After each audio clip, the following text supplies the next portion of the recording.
Welcome to another episode, everyone. The Los Angeles County Jail, and this is part 2 of the war between the Grape Street Watch Crip, and the Bounty Hunters.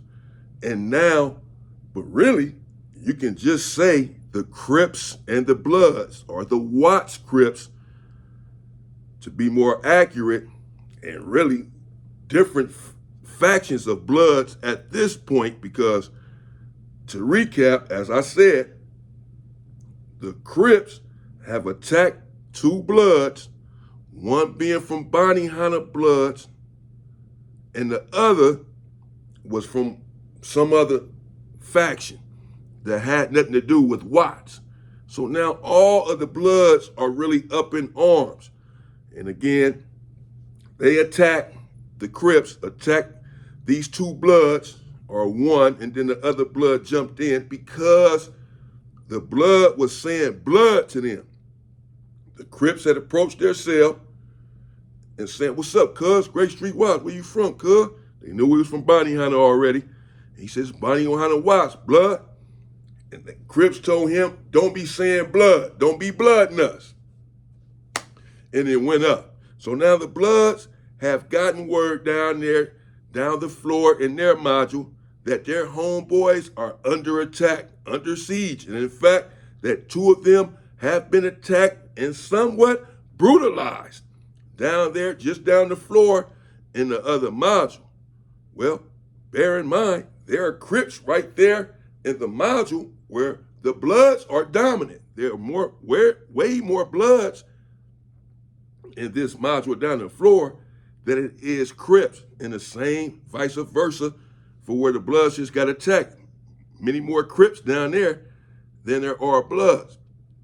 And the Bloods felt like, according to what came out later, that the Crips were just flexing, exercising their dominance, just down there trying to bully their young homies, because you're telling them that they can't say something that you yourself have just got finished saying. You saying cuz, but you're telling them that they can't say blood, and then they brutalize them.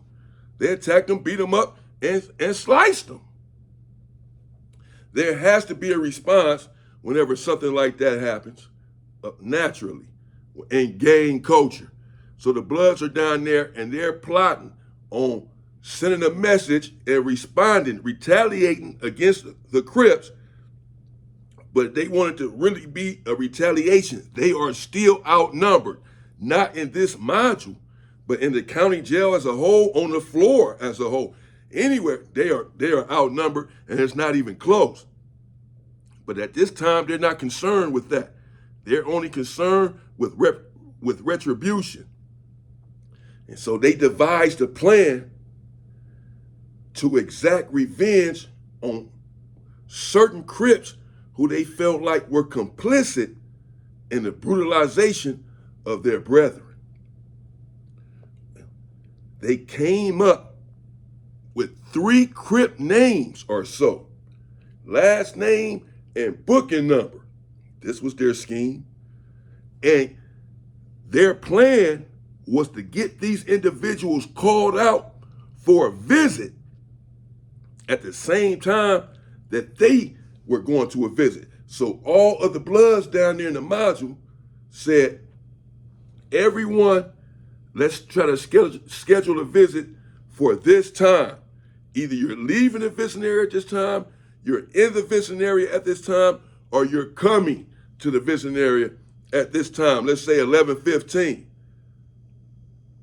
And we're going to get the names of certain individuals that we want desperately, that are on the hit list, that we feel like were behind the attack on the Damus, and have our people call them out for a visit.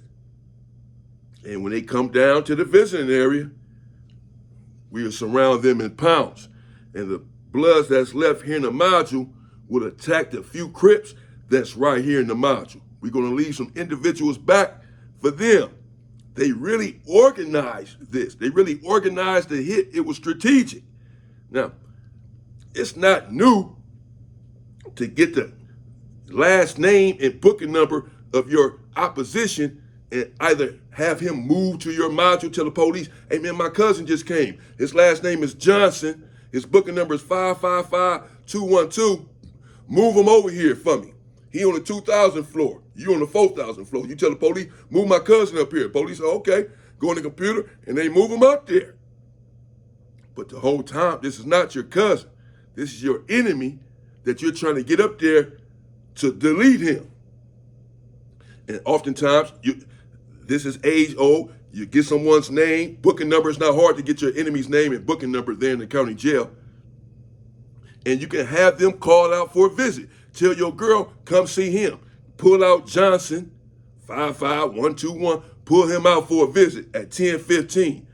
Also pull out David and pull out John for a visit. You know, have your homegirls come up there and pull all these different individuals out. And now they getting a visit. They saying, well, damn, my girl not supposed to be here until 3 o'clock. Why they calling me for a visit now? My mom said she was coming at 2:15. It's 9 o'clock in the morning. Who here to visit me now? But for the most part, you're not going to question it.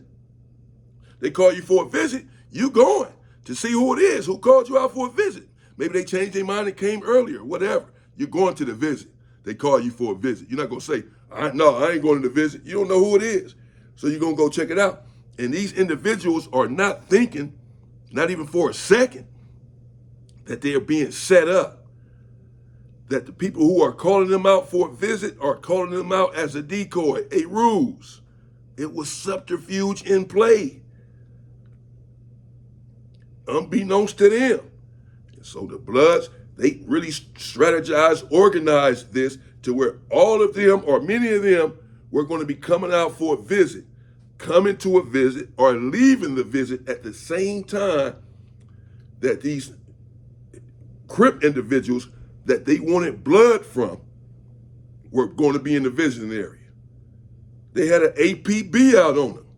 And they felt like the only way they can do is to get them away from the Crip module. They couldn't really get down there. Get them away from the Crip module, get them in the area where they can get them, and pay them back for what they did.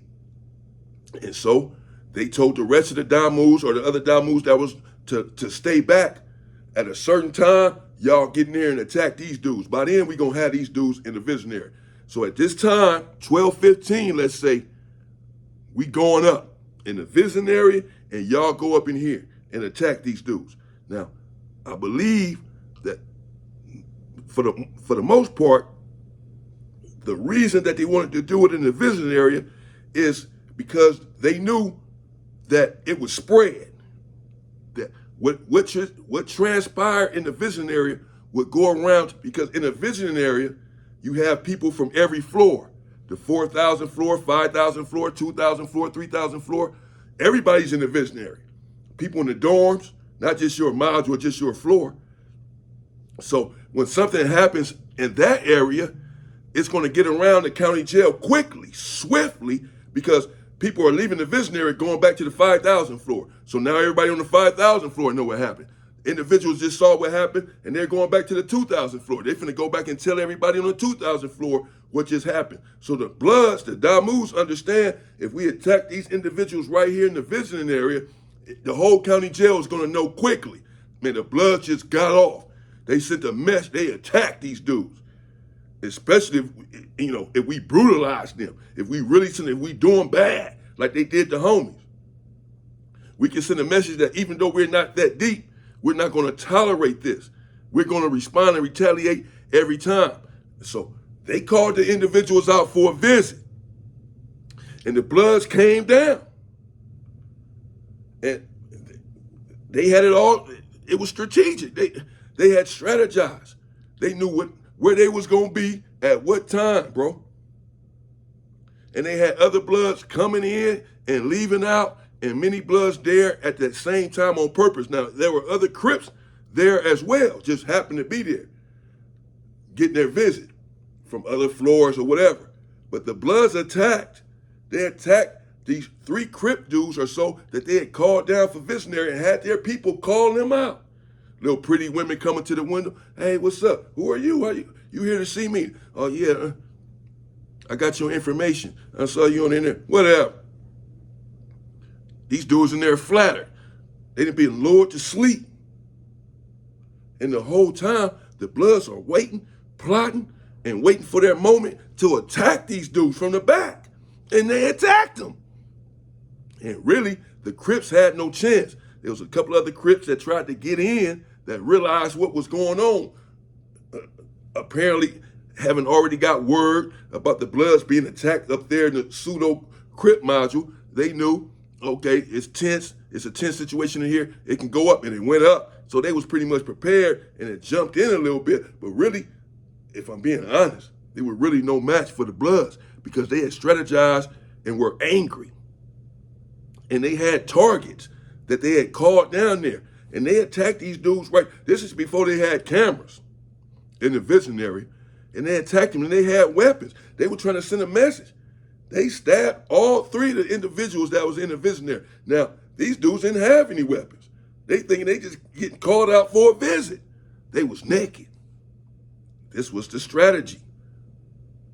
And right there in the module, about that same time, when they are attacking, the Damus that are left in the module where the Crips are at, where there's a few Crips in their module, they attacked them there. And the word went around the county jail that same day quickly. The Bloods got off, bro. They responded. They retaliated. They downed some people right there in the visionary. They coming. They mad. They not playing. And it went up after that. It was back and forth between the Bounty Hunters and the Grapes, and other Bloods had gotten involved. Since they didn't just leave it with the Bounty Hunter, they involved another Blood. The rest of the Bloods like, fuck it, it's on with these dudes. And there were a few more incidents back and forth, per normal, per usual, but nothing like that, where 3 individuals got stabbed up at one time, or 2 individuals were brutalized and stabbed up. Just a bunch of one-on-one. Someone might get cut here and there. You catch somebody slipping, but no coordinated attacks happened after that, but still incidents between the two. And it's just constant fire, constant violence there in the Los Angeles County Jail. At that time and at this time, it's never ending. The only remedy, is to stay free. Stay free, people.